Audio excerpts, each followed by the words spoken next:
पिछले दिनों जब लॉकडाउन लगा तो उसमें कुछ लोग फंस गए थे, कुछ अपनी पत्नी के साथ, कुछ दूसरों। और हालांकि जिन्होंने लॉकडाउन लगाया उन्होंने अपनी छोड़ी हुई है। पैदल चलने से स्वास्थ्य लाभ होता है, यही सोचकर सरकार ने मजदूरों के लिए कोई व्यवस्था नहीं की। शायद सरकार यह सोच रही थी कि 50 ईंटें सर पर रखकर 10-10 मंजिल पार करने वाले मजदूर 2-4 राज्य तो पार कर ही लेंगे। और जिन लोगों के लिए देर से ही सही ट्रेन की कुव्यवस्था हुई भी, उनकी ट्रेन अपने शहर में जाकर पूरे भारत में जा रही थी। 20 लाख करोड़ के राहत पैकेज की घोषणा भी हुई। वो अलग बात है कि 20 लाख करोड़ पैसे नहीं, मजदूरों के कदम थे। नेताओं को बिहार के लोगों के घर पहुंचने की कुछ ज्यादा ही चिंता थी, इसीलिए बसें और ट्रेनें बिहार भेजी जा रही थी।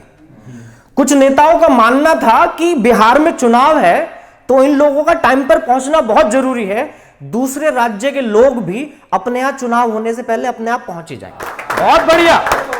सरकार का काम अभिनेता सोनू सूद कर रहे थे और नेता अभिनेता का काम कर रहे थे, यानी कि अभिनय। डॉक्टर और पुलिस को कोरोना योद्धा बताया गया। वो अलग बात है कि उन्हें लड़ने के लिए हथियार नहीं दिए गए, क्योंकि सरकार का मानना था कि यूपी पुलिस तो मुंह से ठाई ठाई करके भी काम चला लेती है। बहुत बढ़िया, धन्यवाद। सरकार के पास टाइम पर तनख्वाह देने का पैसा नहीं था, लेकिन टाइम से फूलों की बारिश करने का पैसा जरूर था, क्योंकि सरकार का मानना था कि जो टीआरपी उन्हें फूलों की बारिश करने से मिलेगी वो टाइम पर तनख्वाह देने से कभी नहीं मिलेगी। अगर किसी ने बच्चों को रोटी खिलाने के लिए पैसा मांगा भी तो सरकार उसे महाराणा प्रताप का उदाहरण देकर कह रही थी कि वो भी योद्धा थे, उन्होंने घास की रोटियां खाई थी। क्या आप 10-20 दिन पानी की रोटियां नहीं खा सकते? क्या आप 10-20 दिन पानी की रोटियां नहीं खा सकते? इसका मतलब यह नहीं कि सरकार ने कोई पानी की व्यवस्था की हो, लेकिन मजदूरों की आंखों में तो था। अब सरकार के पास प्रवासी मजदूरों की मौत का डेटा नहीं है, क्योंकि सरकार के लिए मजदूरों की मौत के डेटा से जरूरी कैब और एनआरसी का डेटा है।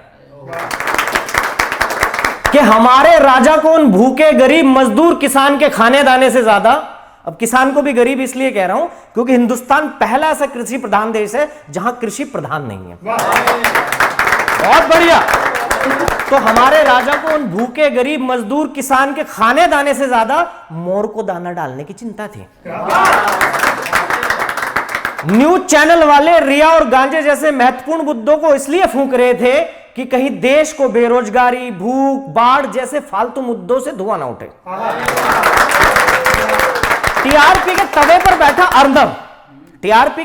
बैठा अर्नब चिल्ला चिल्ला कर डिबेट में फालतू लोगों से राय मांग रहा था, और ये लोग इतने फालतू हैं कि उनके घर में सब्जी क्या बनेगी वो राय भी इनसे नहीं मांगी जाती।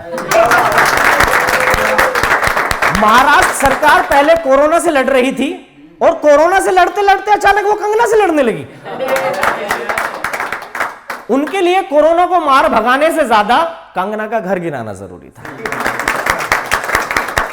और आखिरी पंक्ति रख रहा हूं, अभी जो हाथरस कांड हुआ उसके लिए आप सब लोगों को पता होगा कि योगी जी के पिताजी का अंतिम संस्कार हुआ तो लॉकडाउन के दौरान, लेकिन योगी जी उसमें शामिल नहीं हुए थे।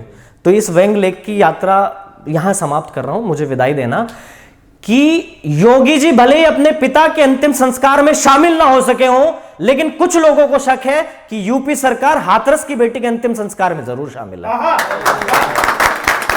धन्यवाद। जय हिंद।